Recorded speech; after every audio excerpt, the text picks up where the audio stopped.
यूं ही नहीं ताज ताज बन जाता है। शिल्पकारों का हुनर और चुनिंदा संगमरमर ताज को नायाब बनाते हैं। कुछ ऐसे ही चुनिंदा जगहों से बस खास ही चुनकर लाता हूँ। कतरे कतरे को मैं हीरे सा परखता हूँ। यूं ही नहीं मैं रजनीगंधा बन जाता हूँ। भी इंडी गठबंधन ने वोटर लिस्ट के मुद्दे पर जमकर बवाल काटा। लोकसभा में विपक्ष के सांसदों ने विरोध दर्ज कराने के लिए स्पीकर की चेयर की ओर कागज उछाल दिए, जिस पर संसदीय कार्य मंत्री किरेन रिजिजू बुरी तरह भड़क गए। उन्होंने विपक्ष पर संसद की गरिमा गिराने का आरोप लगाया। आप भी किरेन रिजिजू को सुनिए, उन्होंने क्या कहा। सबने देखा है, कागज का टुकड़ा फेंक करके चेयर की तरफ और जो गंदा नाराबाजी करके इस तरह से जिस सदन में हम लोग काम करते हैं, जिस सदन में बैठ करके देश को सेवा करते हैं, हम ओथ लेकर के इस सदन में आए हैं, उसी सदन को आप लोग आज कागज उठा करके चेयर के ऊपर फेंक करके आप लोगों ने सदन का गरिमा को गिराया है। मैं इसका खंडन करना चाहता हूं। यह सदन सबका है, यह देश का सदन है, यह अपोजिशन पार्टी का यह मनमानी से काम नहीं चलेगा। यह देश और यह सदन नियम और कानून से चलेगा। वोटर वेरिफिकेशन के मुद्दे पर इंडी गठबंधन सड़क पर तो बवाल काट ही रहा है, लेकिन जब यह मामला सुप्रीम कोर्ट गया तो वहां पर इंडी गठबंधन के धागे खुल गए।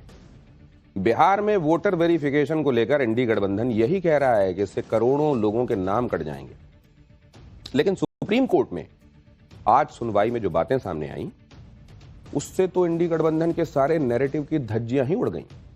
जैसे उदाहरण बता रहा हूं आपको। वरिष्ठ वकील अभिषेक मनु सिंघवी ने कहा कि वोटर लिस्ट रिवीजन के लिए बहुत कम समय दिया गया, सिर्फ 2.5 महीने में 5 करोड़ वोटर्स का सवाल है, कैसे रिवीजन हो सकता है। तो इस पर सुप्रीम कोर्ट ने कहा कि अगर आयोग 5 करोड़ लोगों के मताधिकार को छीनेगा तो इसके लिए हम बैठे हैं। अगर कहीं से यह पाया गया कि यह प्रक्रिया असंवैधानिक है या गैर कानूनी है तो एसआईआर की पूरी प्रक्रिया को सितंबर के आखिरी तक भी रद्द किया जा सकता है। यानी सुप्रीम कोर्ट ने खुद भरोसा दे दिया कि बेवजह किसी का नाम वोटर लिस्ट से नहीं कटेगा, जबकि ये लोग माहौल बना रहे थे कि करोड़ों लोग वोटर लिस्ट से बाहर हो जाएंगे। सुप्रीम कोर्ट ने तो साफ कह दिया कि करोड़ों लोगों के नाम कैसे कट जाएंगे। अगर ऐसा होगा तो फिर सुप्रीम कोर्ट किस लिए है। लेकिन इसी तरह की बातें वरिष्ठ वकील कपिल सिब्बल ने उठाई। सिब्बल ने कहा कि करोड़ों लोगों के नाम मतदाता सूची से बाहर होने की आशंका है। अक्टूबर में चुनाव है, क्या ऐसे समय में आयोग को यह करना चाहिए। कुल 7 करोड़ 90 लाख मतदाता हैं। वो कहते हैं कि 7 करोड़ 24 लाख लोगों ने फॉर्म भरे। इस पर सुप्रीम कोर्ट ने कहा कि 7 करोड़ 90 लाख में से 7 करोड़ 24 लाख लोगों ने अगर फॉर्म भर दिए तो वो करोड़ों लोग कहां हैं जिनके बारे में आप कह रहे हैं कि उनको मतदाता सूची से बाहर कर दिया गया। इसके साथ ही सुप्रीम कोर्ट ने बड़ी बात कही और यह कहा कि उनके मुताबिक यह मामला मोटे तौर पर विश्वास की कमी का है। कुल मिलाकर सुप्रीम कोर्ट ने इंडी गठबंधन के उस नैरेटिव की धज्जियां उड़ा दी जिसमें दावा किया जा रहा था कि करोड़ों लोगों के नाम चुनाव आयोग ने उड़ा दिए। आज सुप्रीम कोर्ट में सुनवाई के दौरान तब हलचल बढ़ गई जब याचिकाकर्ता योगेंद्र यादव ने कोर्ट में 2 लोगों को पेश किया। योगेंद्र यादव ने इन दोनों लोगों का एपिक, ये असल में आपका जो वोटर कार्ड है ना, उसी को एपिक नंबर उसी में होता है, उसी कार्ड को दिखाते हुए यह कहा कि इन्हें ड्राफ्ट वोटर लिस्ट में तो मृत बताया गया है। इस पर चुनाव आयोग के वकील ने कहा कि ये लोग कोर्ट में ड्रामा कर रहे हैं। कोर्ट ने कहा कि लापरवाही वाली गलतियां हैं तो इन्हें ठीक किया जा सकता है। चुनाव आयोग के वकील ने कहा कि अगर योगेंद्र यादव ड्रामा करने की जगह इसका नाम अपलोड करा देते तो इसकी जरूरत ना पड़ती। चुनाव आयोग ने कहा कि हम वोटर लिस्ट में शुद्धिकरण कर रहे हैं, हमें रोकने के बजाय हमारी मदद करना चाहिए।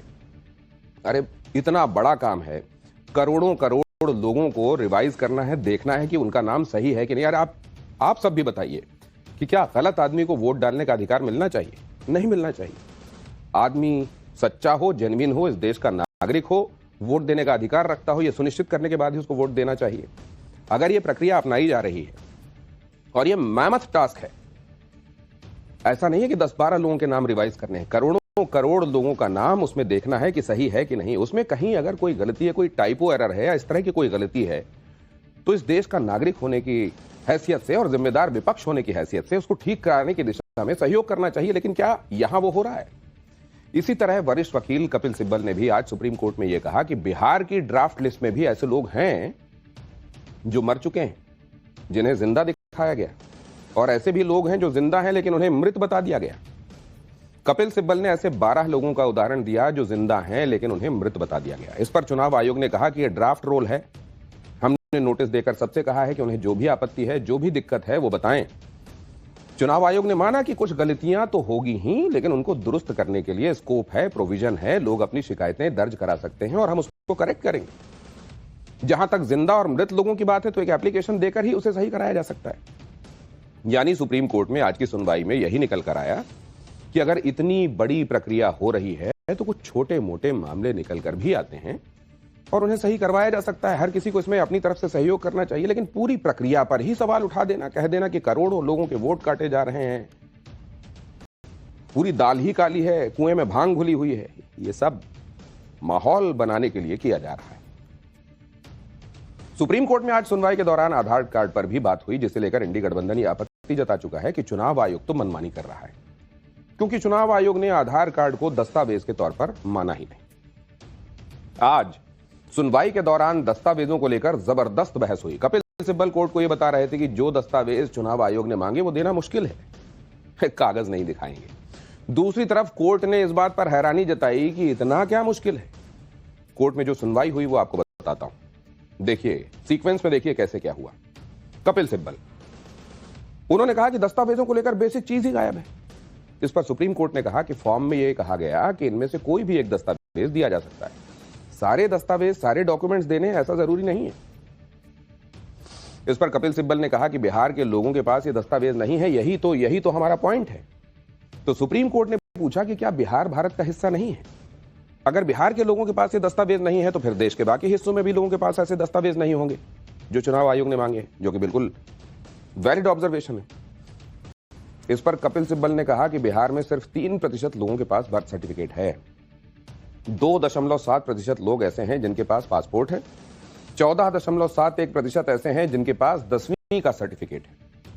इस पर सुप्रीम कोर्ट ने कहा कि आपके पास कुछ तो होगा, अरे कुछ तो होगा जो ये साबित करे कि आप इस देश के नागरिक हैं, और हर किसी के पास प्रमाणित करने के लिए एक नहीं तो दूसरा दस्तावेज होता है। अरे सिम खरीदने के लिए भी आपको ऐसे दस्तावेज चाहिए होते हैं। इस पर कपिल सिब्बल ने कहा कि आप देखिए क्या हो रहा है। तो कोर्ट ने कहा कि यह बहुत हैरान करने वाला दावा है कि बिहार में किसी के पास ऐसे दस्तावेज नहीं है, लेकिन आधार कार्ड और राशन कार्ड हैं। कपिल सिब्बल ने कहा कि हां यही बात है, लेकिन चुनाव आयोग आधार कार्ड और राशन कार्ड को मानता कहां है। इस पर और लंबी बहस के बाद कोर्ट ने कहा कि चुनाव आयोग सही है, वो आधार कार्ड को कंक्लूसिव प्रूफ की तरह मंजूर नहीं कर सकता। सुप्रीम कोर्ट में आज वरिष्ठ वकील अभिषेक मनु सिंघवी की तरफ से भी आधार कार्ड का मुद्दा उठाया गया। अभिषेक मनु सिंघवी ने कहा कि आधार कार्ड और इलेक्टर्स फोटो आइडेंटिटी कार्ड, जिसे एपिक कार्ड भी कहते हैं, सीधे सीधे समझ लीजिए कि आपका वोटर आईडी कार्ड, इसे लेकर इतना विरोध क्यों है? इससे साफ है कि चुनाव आयोग इन दस्तावेजों को नागरिकता तय करने के लिए पर्याप्त सबूत नहीं मानता। इस पर कोर्ट ने कहा कि चुनाव आयोग ये नहीं कह रहा है, बल्कि ये